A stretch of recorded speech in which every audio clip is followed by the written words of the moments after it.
الحمد للہ العزیز الغفار والصلاة والسلام علی سید الابرار اما بعد اعوذ باللہ السمیع العلیم من الشیطان الرجیم بسم اللہ الرحمن الرحیم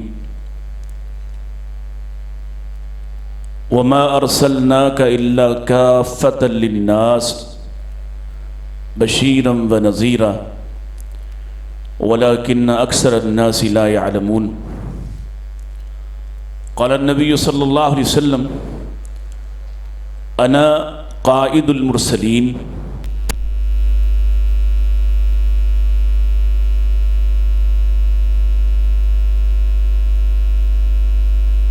محمد صلی اللہ علیہ وآلہ وصحبہ اجمعین۔ احباب ذی وقار، رات کا ایک بڑا حصہ گزر چکا ہے اور دیہاتی ماحول میں مجھے اندازہ ہے، ہم سب کو اندازہ ہے کہ صبح چھٹی ہونے کے باوجود کام کاج ہیں۔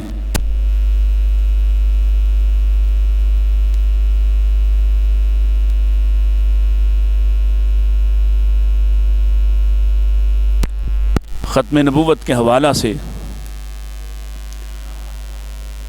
شاید کوئی ایسا تاثر گیا ہو کہ اب اس عنوان پر بات کی ضرورت نہیں ہے۔ ختم نبوت کے حوالے سے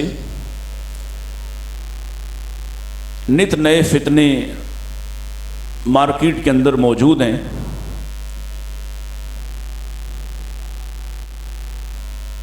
اور ان سب فتنوں کا رد اور ان سب فتنوں کا جواب اور ان سب فتنوں سے واقفیت خاص طور پر ایک اہل حدیث کو ہونا از حد ضروری ہے، اس لیے کہ آپ کے سوا، آپ کے بغیر روئے زمین پر کوئی دوسرا مسلک اور منہج ایسا نہیں ہے جو ختم نبوت کے عقیدہ کے ساتھ مخلص ہو اور جس نے اس کی ساری جہتوں کو، ساری سمتوں کو سمجھ رکھا ہو۔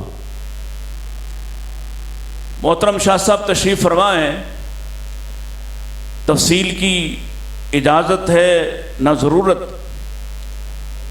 بے شمار لوگ ہیں، بے شمار منہج ہیں، بے شمار مسالک ہیں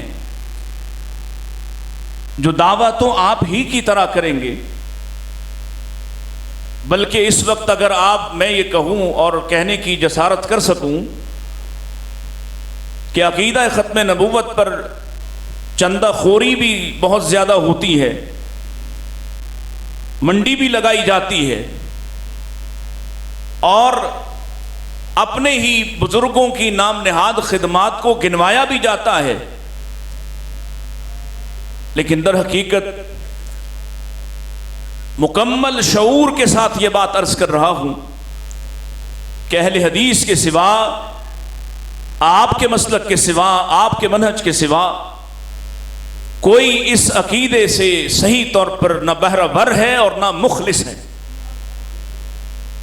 نبی کریم علیہ السلام کی صرف 3 حیثیتوں پر مختصر سی بات آپ کے سامنے عرض کرنا چاہتا ہوں۔ پہلی حیثیت میں نے آپ کے سامنے پیارے رسول علیہ السلام کی ایک حدیث آپ کے سامنے تلاوت کی ہے، آپ کے سامنے رکھی ہے، جس میں اللہ کے رسول علیہ السلام نے فرمایا انا قائد المرسلین، میں تمام رسولوں کا قائد ہوں۔ اور یہاں میں ایک وضاحت عرض کرنا چاہ رہا ہوں، ہمارے نوجوان خطبہ ہیں، میں درخواست کروں گا، اور شاہ صاحب چونکہ روضۃ الخطباء کے بھی سرپرست ہیں، تربیت کی بڑی ضرورت ہے کہ اسٹیج سے ایک ایک لفظ، ایک تو یہ ہے کہ اللہ کے عظیم فرشتے اس کو لکھ رہے ہیں، اور دوسرا پیارے نبی علیہ السلام کی تربیت یہی ہے۔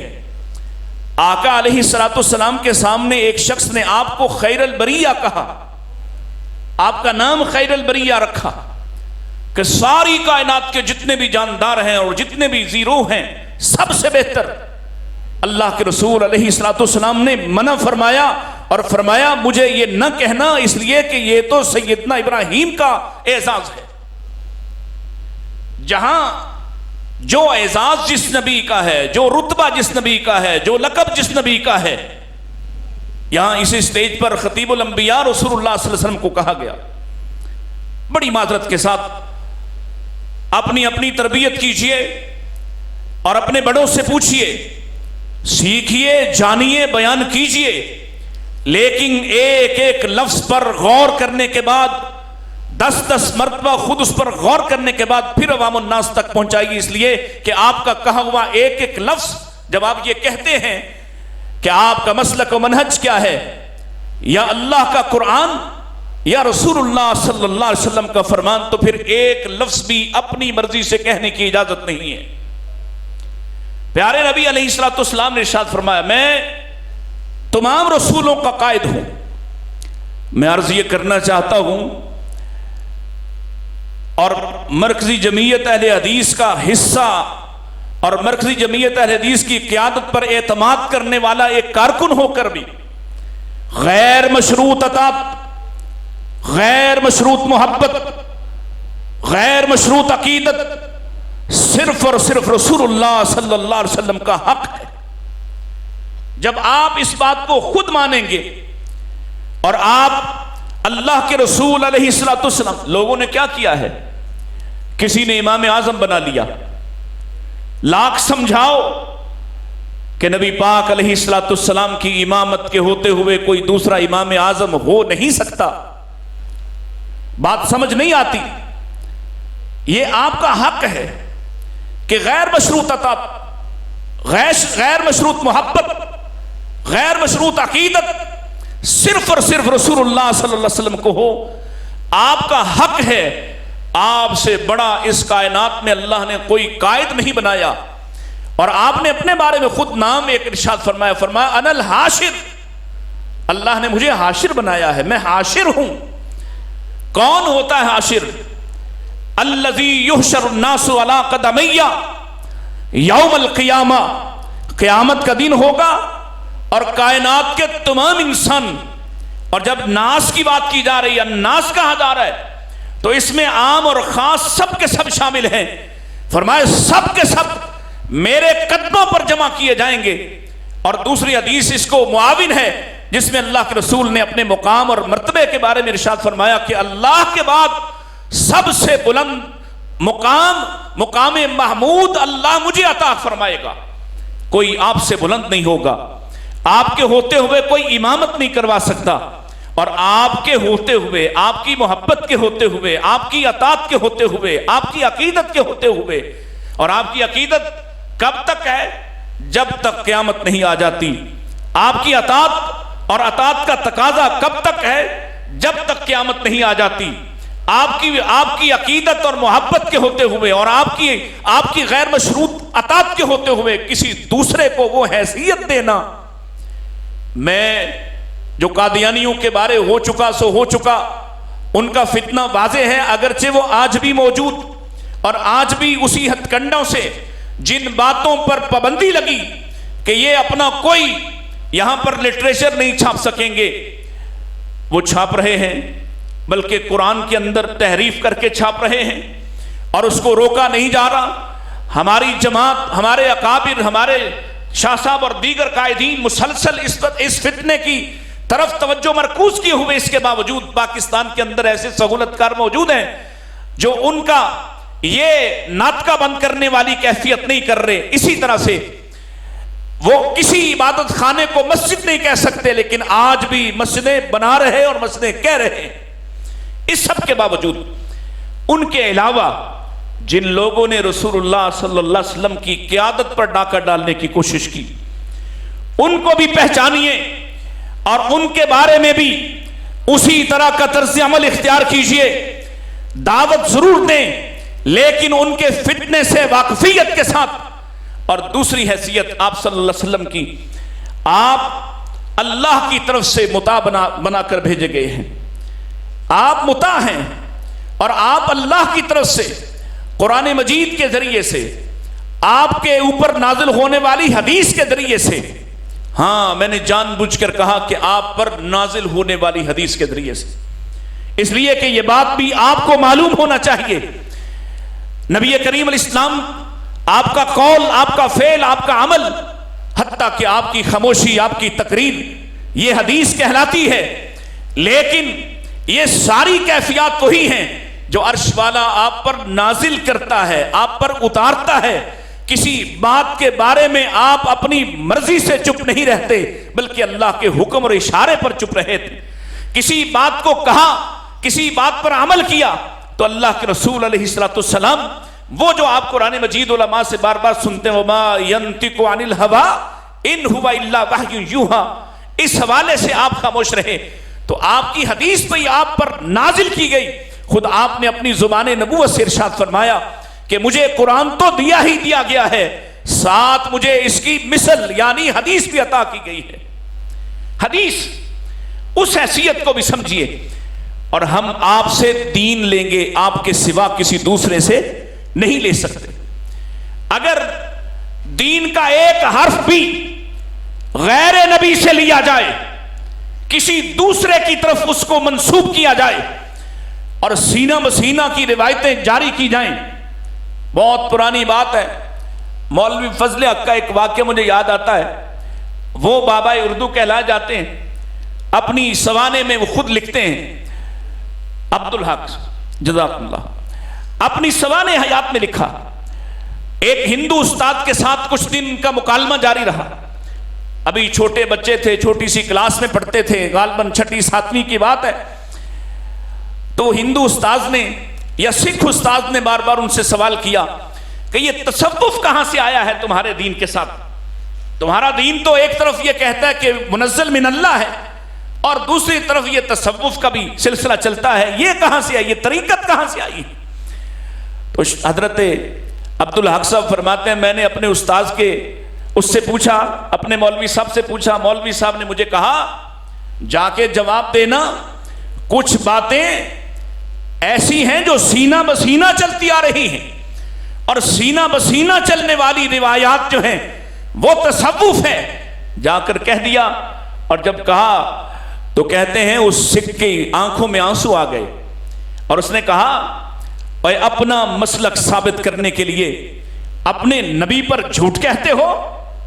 تمہارے نبی پر رب نازل کرے بلغ ما انزل علیک من ربک، ایک ایک بات جو تیرے رب نے تجھ پر نازل کی کھول کر بیان کر، اور تمہارے نبی ایک ایک لفظ لوگوں کو بیان کر کے جائیں، اور آج تم ان کے بارے یہ جھوٹ گڑتے ہو اپنا صرف اس عقیدے اور تصوف کو بچانے کے لیے نبی کی طرف جھوٹی بات منسوب کرتے ہو کہ وہ سینہ بسینہ کچھ باتیں سیدنا علی کو بیان کر گئے، اور سیدنا علی رضی اللہ تعالیٰ خود انکاری اس بات کے کہ کوئی ایک بات بھی ایسی نہیں جو اللہ کے رسول نے صرف مجھ سے کہی اور میں نے تم تک نہ پہنچائی، اور جو چھپا کر کسی اور کو بیان کرنا ہو یہ جھوٹ ہے جو رسول اللہ کی طرف منسوب کیا جاتا ہے۔ میں اصل میں توجہ آپ کی یہ دلانا چاہتا ہوں کہ وہ لوگ ایک طرف مرزا غلام احمد قادیانی کے بارے میں اپنی تحریکات کو چلانے والے، اور دوسری طرف رسول اللہ کے ہوتے ہوئے، آپ کے دین کے ہوتے ہوئے، آپ کی شریعت کے ہوتے ہوئے، آپ کے قول کے ہوتے ہوئے، آپ کے عمل اور تقریر کے ہوتے ہوئے جب تصوف کے ساتھ راستہ کھول لیتے ہیں، ان کے بارے بھی آگاہ رہیے۔ یہ ختم نبوت کانفرنس ہے، ایک ایک لفظ پر غور کیجئے، یہ آپ کا عقیدہ ہے 24 کیرٹ سونے سے بھی بہتر، اس لیے کہ یہ آسمان سے اترا ہے۔ آج کوئی اٹھ کے کہے، ایک پرنسپل ہوتے تھے ہمارے، میں نے اس سے پوچھا، وہ ہر کھانے کے بعد نمک کھاتا تھا، میں نے اس سے پوچھا یہ کیوں کھاتے ہو، اور نمک کھانے کی دعوت دیتا، کہنے لگا یہ سلسلہ قادریہ کی سنت ہے۔ سلسلہ سنو سلسلہ قادریہ کی سنت ہے۔ میں نے کہا یہ سلسلہ قادریہ کی سنت کب سے رسول اللہ کی سنت کی جگہ لے گئی؟ سلسلہ قادریہ کی سنت، لوگوں نے حملے کیے، باطنی نبوتوں کے دروازے کھولے اور ان کو وہ مقام دیا۔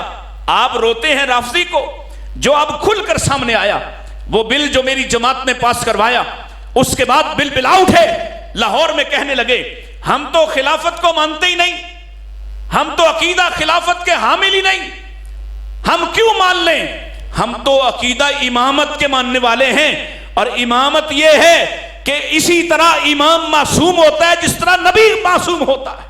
یہ لاہور کی بات ہے. آپ کی آنکھیں کھلی رہنی چاہیے, آپ کے کان کھلے رہنے چاہیے. آپ پہرے دار ہیں ختم نبوت کی چوکھٹ کے. آپ کو ایک ایک لفظ پر غور کرنا چاہیے. خود آپ کے گھر کے اندر جو ڈاکو گھسے ہوئے ہیں, آپ کو ان کے بارے میں بھی پتا ہونا چاہیے. ابھی چند گھنٹے پہلے کی بات ہے, ایک اہل حدیث کا ایک چور ہے, اہل حدیث کا ایک غدار ہے, جس کے ہوتے ہوئے آج یزید کے باپ کا نام لے کر یزید کے ذریعے سے لعنت کی گئی, اعوذ باللہ. اور وہ بدبخت وہاں کھڑے ہو کے آج رات کی بات ہے, اس نے کہا تسی مینوں مرواؤ گے, میں تے بڑا کچھ کہنا سی, تسی یزید دے باپ نو گالیاں دے رہے. ایسے لوگوں کو بھی پہچانے جو آپ کے گھر کے اندر آپ کے عقیدے پر حملہ آور ہیں. صحابہ سے دشمنی کیا ہے بلا؟ یہ دشمنی ہے جو آج جو تم نے ذمہ داری اٹھائی ہے, یہی ذمہ داری کل صحابہ نے اٹھا رکھی تھی. ساری جنگیں ایک طرف, سارے غزوات ایک طرف, ان میں شہادتیں ایک طرف, لیکن اللہ کی قسم ختم نبوت کے شہداء کی تعداد علماء سے پوچھو کتنی. ایک ایک جنگ میں سینکڑوں لوگ شہید ہوئے. نبی کریم علیہ الصلوۃ والسلام کی ختم نبوت پر پہرا دیتے ہوئے صحابہ نے اپنی جانیں قربان کر دی. صرف ایک جنگ کے اندر 700 صحابہ جو حفاظ قرآن ہیں وہ شہید ہوئے, صرف ختم نبوت کے عقیدے کا دفاع کرتے ہوئے. دین لیں گے تو اللہ کے رسول سے لیں گے. کسی دوسرے کا یہ حق تسلیم کر سکتے؟ بولو تو صحیح. کسی دوسرے کا یہ حق ہو سکتا؟ کسی دوسرے سے ایک لفظ بھی لیا جا سکتا؟ غیر نبی کو یہ حق دیا جا سکتا کہ وہ دین کی تفہیم, دین کی تشریح, دین کا فہم, اس کا ادراک, اس کا کوئی بھی ضابطہ بیان کر سکے؟ ہاں, وہ اس بات تک پہنچا سکتا ہے جو رسول اللہ نے بیان فرمائی, وہ اس فہم تک پہنچا سکتا ہے جو رسول اللہ نے بیان فرمایا. میں یہاں مثال دینا چاہوں گا. یہاں بہت سے لوگ ہیں, ایک حدیث ہے اور آپ اس پر عمل بھی کرتے ہیں, میں اس کو سنا کے آگے بڑھتا ہوں. نبی کریم علیہ الصلوۃ والسلام مسجد میں تشریف لائے, مغرب کے بعد کا وقت ہے, یعنی اذان ہو چکی ہے, اور اللہ کے رسول علیہ الصلوۃ والسلام مسجد میں تشریف لائے. دیکھا لوگ گفتگو میں مصروف ہیں, لوگ باتوں میں لگے ہوئے ہیں. اللہ کے پیارے نبی علیہ الصلوۃ والسلام نے اپنے گھر سے نکلتے ہی جیسے دیکھا لوگوں کو مشغول ہیں, باتوں میں لگے ہوئے, تو آپ نے وہی کھڑے کھڑے ارشاد فرمایا 3 مرتبہ, صلو قبل المغرب, صلو قبل المغرب, صلو قبل المغرب. صحابہ متوجہ ہو گئے, اور چوتھی مرتبہ اللہ کے رسول اسلام نے فرمایا لمن شاء, آپ نے اجازت دے دی, گویا جو نہیں پڑھتا اس کو چھوٹ تو دی ہے, لیکن 3 مرتبہ میرے نبی نے فرمایا مغرب سے پہلے نماز پڑھا کرو, مغرب سے پہلے. بولو. اور پھر اللہ کے رسول علیہ الصلوۃ والسلام کا اپنا عمل, صحابہ کا طرز عمل, یہ جو 2 رکعتیں آج اذان کے بعد جماعت سے پہلے آپ پڑھتے ہیں, یہ رسول اللہ کا حکم ہے. اب ایک طرف یہ دین ہے, اور یہ کہاں سے ملا آپ کو؟ اس کی تحصیل کہاں سے ہوئی؟ رسول اللہ صلی اللہ علیہ وسلم سے. اللہ کے رسول سے جو سمجھانا چاہتا ہوں وہ کیا ہے؟ یہاں آپ نے سنا فرمان رسول, آپ نے پڑھنا شروع کر دی. اہل حدیث کا بچہ جب موقع ملتا ہے مسجد میں جاتا ہے, وہ جا کے نماز پڑھتا ہے. لیکن یاروں نے کہا, جنہوں نے ختم نبوت پر بڑی بڑی عالمی تحفظ اور جانے کیا کیا نام رکھ کر کیا کچھ بنایا, اور پوری دنیا سے چندہ خوری ہوتی اور ٹھیکیداری کا نظام چلتا, انہوں نے کہا ہم نہیں پڑھ سکتے. کیوں؟ اس لیے کہ وقت کم ہوتا ہے. کیا ہوتا ہے؟ مغرب کا وقت کم ہوتا ہے, وقت نہیں, حوالہ موجود, ذمہ داری سے عرض کرتا. کہا وقت کم ہوتا ہے, اس لیے ان کی ایک بڑی کتاب کے اندر یہ بات لکھی ہے, اللہ اکبر, وقت کم ہے لہذا ہم یہ نہیں پڑھ سکتے. اب مجھے بتاؤ, جو رسول اللہ سے دین کو اخذ نہ کرے وہ بھی مخلص ہے, وہ بھی آپ کو خاتم النبیین مان رہا ہے, اور جو اس بات کی بنیاد پر اپنے امام کے قول کو اتنا بڑا سمجھے, اس بنیاد پر آج اپنے پورے مسلک کی بنیاد رکھے, اور گستاخ آپ کو کہے گستاخ آپ کو کہے جو سنت کو مان رہے، جنہوں نے جب سے صحابہ نے سنا، صحابی بیان کرتے ہیں اللہ کے رسول علیہ السلام کے اس حدیث بیان کرنے کے بعد لوگ اس کثرت کے ساتھ یہ رکعتین پڑھا کرتے تھے کہ باہر سے آنے والا دھوکہ کھا جاتا کہ شاید مغرب کے فرض ہو چکے، جماعت ہو چکی اور اب لوگ بعد والی نماز پڑھ رہے ہیں۔ تیسری حیثیت، آپ کی تشریح اور آپ کی تفہیم چلے گی، کسی دوسرے کا فہم نہیں مانیں گے۔ ہم اپنے اکابر سے، اپنے اسلاف سے فہم کے قائل، آپ کو بھی منع نہیں کرتے، لیکن اسی فہم کے قائل، اسی فہم سلف کے قائل جو رسول اللہ صلی اللہ علیہ وسلم تک پہنچا دے، جو اس کے مقابل لا کھڑا کرے، جو اس کے متضاد اور اس کے دوسری طرف مقابلے میں لا کھڑا کرے، ایسے فہم کو اہل حدیث نہیں مانتا اور دلیل کی بنیاد پہ نہیں مانتا، صحابہ کے ذریعے سے نہیں مانتا۔ سیدنا ابو بکر صدیق رضی اللہ تعالی عنہ، آپ حج کر رہے تھے، حج کر رہے ہیں، آپ کے سامنے ایک آدمی آگے آگے چل رہا ہے اور وہ کیا کہہ رہا ہے؟ آپ جب حج پہ جائیں گے تو کیا کہیں گے؟ لبیک اللہم، بولو اسی بہانے آپ کی ذرا زبان کے تالے کھلیں، لبیک اللہم لبیک۔ اب یہ حضرت صدیق اکبر رضی اللہ تعالیٰ عنہ کے آگے آگے چل رہا ہے نوجوان اور کہہ رہا ہے لبیک یا ذی المعارج، لبیک یا ذی المعارج، لبیک یا ذی المعارج۔ المعارج اللہ کا نام ہے، اللہ کا ایک نام ہے، اللہ کی ایک صفت ہے، وہ اللہ کے نام سے ہی پکار رہا ہے۔ جناب صدیق اکبر رضی اللہ تعالیٰ نے اس نوجوان کو بلایا اور منع فرمایا یہ لبیک ذی المعارج نہ کہو، بلکہ یوں کہو جیسے اللہ کے رسول نے فرمایا لبیک اللہم لبیک۔ اب یہاں لبیک حسین بھی نکلا، سیدنا حسین سے عقیدت اور محبت، اللہ کی قسم اٹھا کر کہتا اگر کوئی دلیل، اگر کسی کی محبت کل جناب حسین نے پسند کی، انشاءاللہ وہ اہل حدیث ہوں گے انشاءاللہ۔ آج لبیک یا حسین بھی آیا، لبیک یا رسول اللہ بھی آ گیا، اور جانے کتنے اور نعرے گھڑے جائیں گے، کتنے نعرے بڑھائے جائیں گے۔ اللہ کے نبی علیہ السلام نے جس طرح سکھایا، آپ نے اس سے کہا یہ لبیک ذی المعارج نہ کہو، اس نے کہا اس میں کیا حرج ہے، اس میں کیا حرج ہے، یعنی اس کی فہم ہے۔ اور اگر حضرت ابو بکر سے اس آدمی کی ملاقات ہو رہی ہے تو تمام علماء اس پر اتفاق کریں گے کہ یہ آدمی تابعی تو ہو گیا نا، صحابی سے ملاقات ثابت ہو رہی۔ اگر تابعی بھی غلطی کرے تو وہ دین کا حصہ بن سکتی؟ اب جناب ابو بکر رضی اللہ عنہ نے فرمایا میں تمہیں اللہ کے رسول کی حدیث سنا رہا ہوں اور تم کہہ رہے کہ حرج کیا ہے، حرج کیا ہے؟ رسول اللہ سے دین کو لیا جائے گا، کیوں؟